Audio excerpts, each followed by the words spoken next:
Bom dia, pessoal.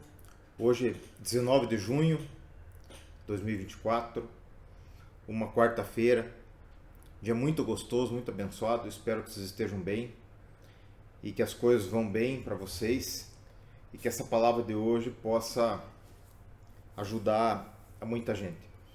Bom, essa palavra ela veio no meu coração hoje quando eu estava me pesando.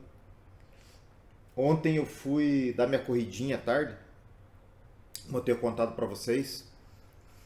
E hoje eu vim a pé pro escritório, andandinho aqui no sol e tal, para cuidar da minha saúde.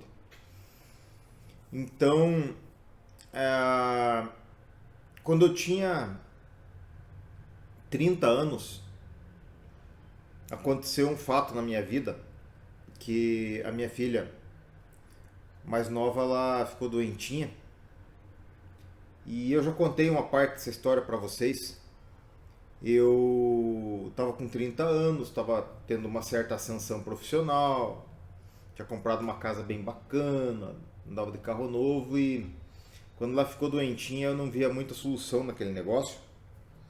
E aí eu comecei a orar ali, eu entreguei minha vida para Jesus. Eu fiz 40 dias de jejum na época. Assim, o meu jejum era suprimindo uma refeição ou duas no dia, não lembro mais. Eu fiz 40 dias e enquanto eu estava no período de jejum eu não bebia água nem comia nada. Foi bem interessante. E a minha conversão ela foi um processo muito forte na minha vida por causa disso, porque a motivação era muito forte, né? Eu tenho um amigo meu que é um crente velho muito inteligente e ele diz que ele é um crente com defeito de fabricação, porque ele se converteu e não estava no deserto.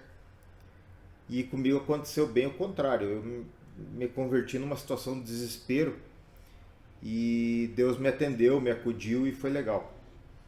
E a minha conversão foi assim, eu mudei meu estilo de vida quase totalmente, né? As pessoas que me conheciam antes já não me conheciam mais, porque o motivo era forte.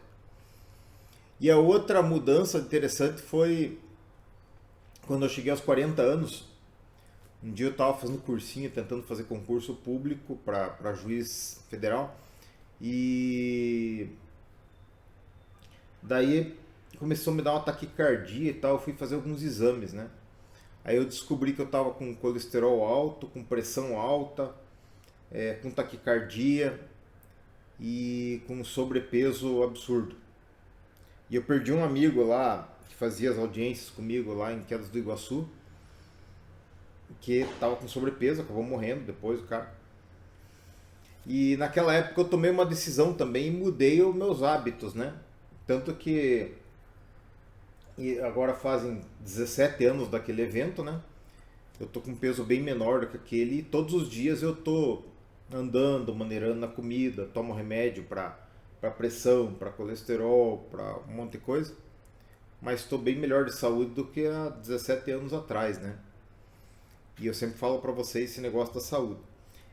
E quando a gente fala em conversão, conversão é mudança. Conversão à esquerda é dobrar, sair de uma linha reta e virar à esquerda. Conversão à direita, sair da linha reta e mudar à direita. Conversão de uma tomada de 110 para 220, mudança do 110 para 220. Tá? Isso é conversão. E lá em Lucas 22, 31 tem uma palavra interessante, né? Quando Jesus fala para Pedro, tu quando te converteres, afirma teus irmãos. Puxa, mas Pedro estava seguindo a Jesus faz tempo, estava vendo os milagres, estava pregando junto, ali atendendo. Como é que funciona isso? Lá em Atos 11, 19, fala assim, muitos se converteram pela pregação do Senhor. E lá no mesmo livro de Atos, no capítulo 16, versículo 31, tem uma história interessante. Paulo e Silas, eles estavam lá em Filipos e foram presos. E é isso que eu ouço assim, alguns pastores pregando a teologia da prosperidade, né, e prometendo muita coisa. Deus tem bênçãos para nós, com certeza. Mas você vê a história de Paulo, né? Paulo, a vida dele era apanhar, era ser preso injustamente, ser maltratado, né? Não foi prometido para Paulo riqueza, né? Paulo era um homem que tinha uma doença que a gente não sabe direito o que é, uns presumem que seja nos olhos. Era um homem que foi prometido para ele sofrer aflições pelo nome de Jesus e era animado. E aqui é a famosa história da cadeia que caiu, né? Eles foram presos injustamente lá em Filipos. E à meia-noite, apesar de terem sido surrados e estar injustamente presos, estavam louvando eles. Silas, a cadeia caiu, o carcereiro ia se suicidar e eles falaram, não faça isso. Nós estamos aqui.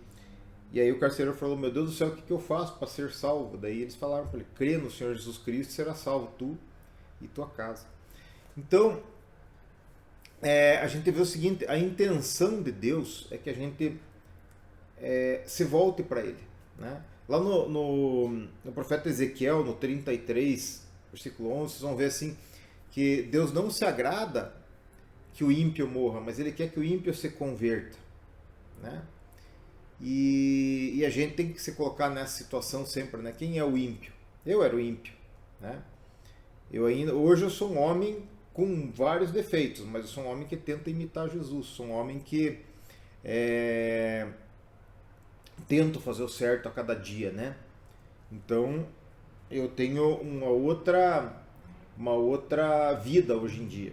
Se antigamente, vamos dar um exemplo aqui, um negócio bem banal, a mentira, né? Pô, a gente fala assim, mentirinha e tal. Jesus fala que o pai da mentira é o diabo, e quando a gente mente, ele está tentando fazer a vontade do nosso pai. Eu falo, tá louco? Eu não sou filho do diabo, eu sou filho de Deus. Então eu abandonei a mentira. A mentira, quando escapa dos meus lábios, é algo muito eventual. E um acidente. Largou mão de ser um hábito, né? Que era antes na minha vida. Aí você vê, tem um pastor que veio na igreja uma vez pregar aqui, e ele deu um exemplo na conversão dele. Ele fumava e parou de fumar. Que é uma coisa difícil, né? Então, o que eu fazia habitualmente? Fazia isso, agora não faço mais. Eu mentia, não minto mais. Eu roubava, não roubo mais. Isso é conversão, né? Me converti ao Senhor Jesus Cristo. Para você que já é realmente convertido, essa palavra ela pode parecer sim muito simples, né? Mas eu tenho coragem de ensinar os outros. Agora, para você que tem dúvida ainda se você é um salvo, a oração é muito simples. É assim, Senhor Jesus, eu hoje te entrego a minha vida e eu quero que o Senhor seja Senhor e Salvador da minha vida. E é em teu nome, Jesus, que eu oro assim. Te entrego minha vida, minha casa e meus caminhos. Amém. Essa é a oração, né? Porque a palavra de Deus diz assim, se com a tua boca confessares e no coração creres que Jesus é o Cristo, Deus, você vai ser salvo, né? Então, mas aí você vê uma coisa, muita gente, eu acho que muita gente não confessou, nunca teve a oportunidade de confessar Jesus como Senhor e Salvador com a boca. Isso é verdade.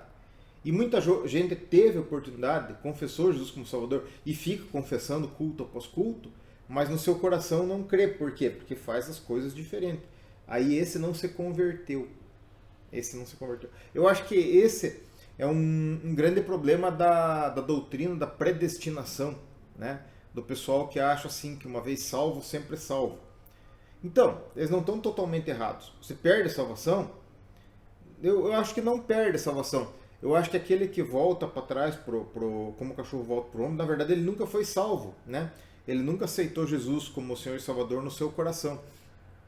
E aí esse sim volta para trás para os maus caminhos, mas não é que ele perdeu a salvação. Na verdade ele nunca ganhou a salvação. Ele era só um iludido, um convencido, não um convertido. Então isso que eu ia deixar para todos nós hoje, quando eu falo aqui, os primeiros ouvidos que eu ouvo, que estão mais perto da boca, são os meus mesmo, né? É esse exercício assim da gente a cada dia estar olhando o coração e ver assim. Primeiro, eu confessei Jesus com a minha boca, que é necessário. O contrato verbal a gente faz assim, né? Quanto que é? É 10. Então me dá. Eu dou 10, me dá aqui. Um contrato verbal. Então, eu preciso aceitar Jesus, renunciar às práticas antigas e dizer com a minha boca que eu aceito a Jesus como Senhor e Salvador da minha vida, e da minha casa, tudo que é meu. A partir daí, se ele é Salvador, é uma beleza, né? Aí ele nos salva, nos dá as bênçãos, tudo a gente quer as bênçãos dele conforme está na Bíblia aqui, né? Porque aí entramos nas promessas de Israel. Quando você se converte a Jesus Cristo, você é colocado na videira como se você fosse o judeu da Bíblia. E as promessas passam a valer para você também, né? Lá em Gálatas, alguma coisa lá. Aí, no coração, você crê no coração, você muda a tua vida. E isso só você sabe, Deus, o que você está fazendo quando não está no meio dos irmãos lá, né? Muita gente está lá no meio da igreja, lá, né, com a mão erguida e coisa, e você vê a vida do sujeito fora da igreja, não tem nada a ver com aquilo que está escrito na palavra de Deus. Então eu desafio você a olhar o teu coração hoje, a fazer essa oração entregando a tua vida para Jesus e a tentar. Veja, eu sempre falo isso, se você está vivo hoje já é uma grande coisa, é uma chance para fazer as coisas certas, né? Porque Deus apaga o passado e Ele é muito proativo, Ele trabalha no futuro. Então a gente tem a chance de fazer o que é certo. E tomara que seja um dia bem abençoado para nós, tomara que Deus esteja nos trazendo as suas novidades para a minha vida, para a sua, para a minha casa, para a sua, e que isso seja uma alegria para os nossos corações. É por aí. Deus abençoe o seu dia.